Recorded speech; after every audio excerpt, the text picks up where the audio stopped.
Hi, I thought I'd go back and look at the software that came with the Sony AS30V, basically because I couldn't believe it was so crap.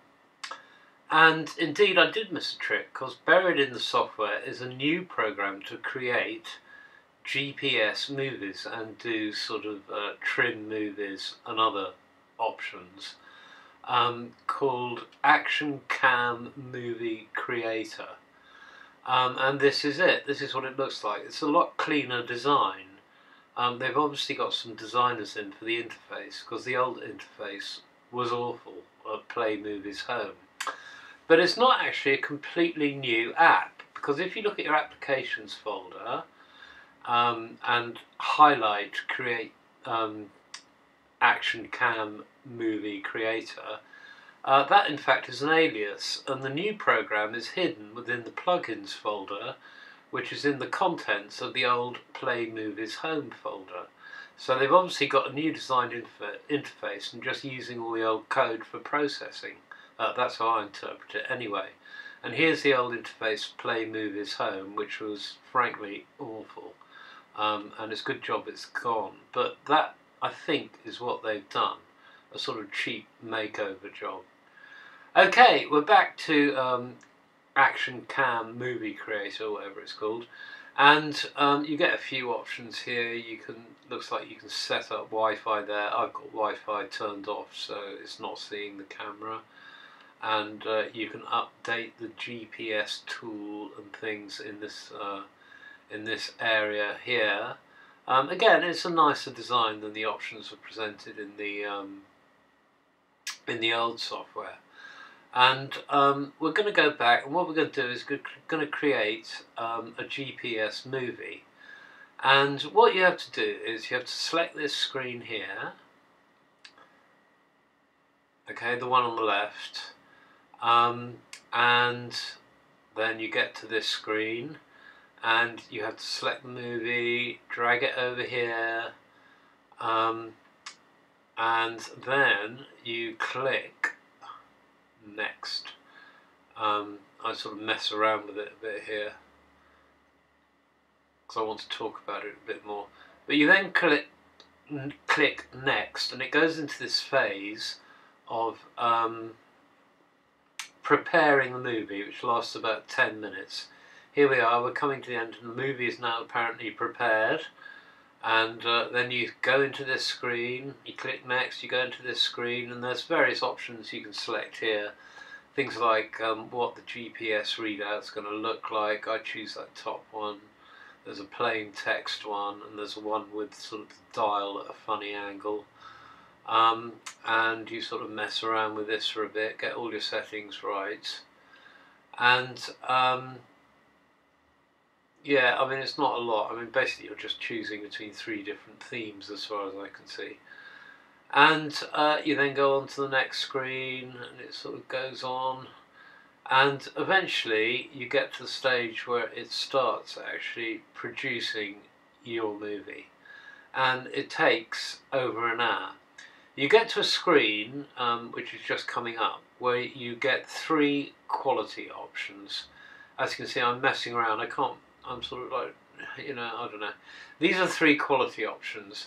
And you've got 1920 by 1080 at 25 megabytes a second, or the middle one, which is pre-selected, which is 1920 by 1080 at 14 megabytes a second.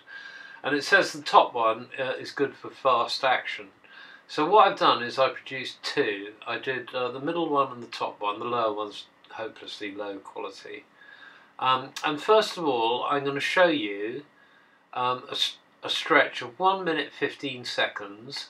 This is how the movie comes straight out the camera. What I've done here is I've just gone into the Finder.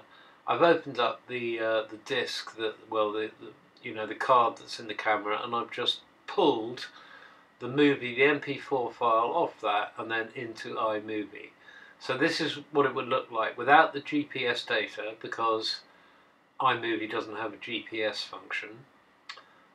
This is what the file, the raw file, looks like coming out the camera. And I'll just let this run for a bit. As I say, it's 1 minute 15 seconds long, this clip.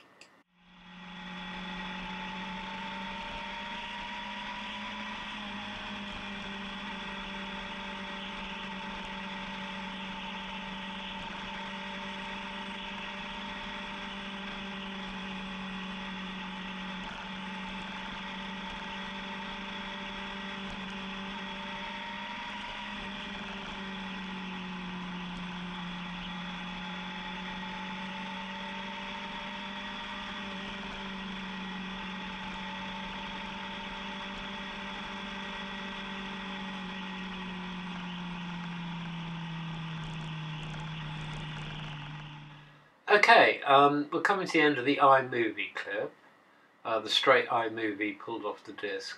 And this is the two different qualities you can select in the Sony software, played side by side. It's not difficult to tell which is which. The one on the right is considerably smoother. So that's obviously the high quality one. The one on the left is pretty jerky. Unusable compared to the one on the right. So really, to get usable footage with GPS, you're constrained to using the highest quality one that Sony offers. And again, I'll just let this movie run till the end. It's 1 minute 15 seconds.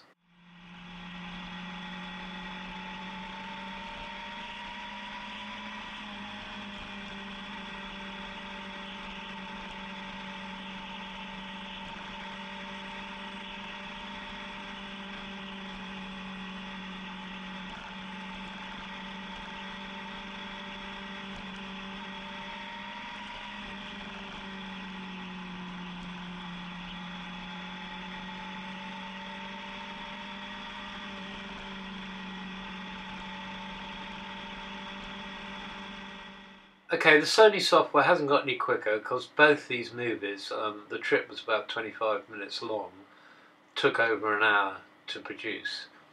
File sizes. The size of the movie when it came out of the camera was 3.2 gigs. The higher quality Sony file was 5 gigs and the lower quality one was 2.8 gigs. So there's quite a discrepancy there if upload times or storage times are something you're concerned about. And lastly, I wanted to have a look at the log files. You can pull the log files off the camera. And I haven't messed around with this much, but I found this website called GPS Visualizer, which allows you to upload your log files and export it. Now I've exported it as a map here, but one of the options is export it as a GPX, or is it GPV file? Anyway, it's a very commonly understood file for all sorts of exciting apps that can process it. You can do it online here. You get a map overlaid on Google Maps, but it's not quite what I'm looking for. It does give you another website to go to export it to a movie. I'd quite want a map. You know, like you can imagine combining the map movie with iMovie and having it perhaps picture in picture. So I'll have to do a bit more experimenting with that. What am I going to do with the Sony software? Well, I'm going to leave it on my hard disk for the moment until I find something better, just in case I want to produce a movie with GPS, which frankly isn't a huge amount of interest to me anyway.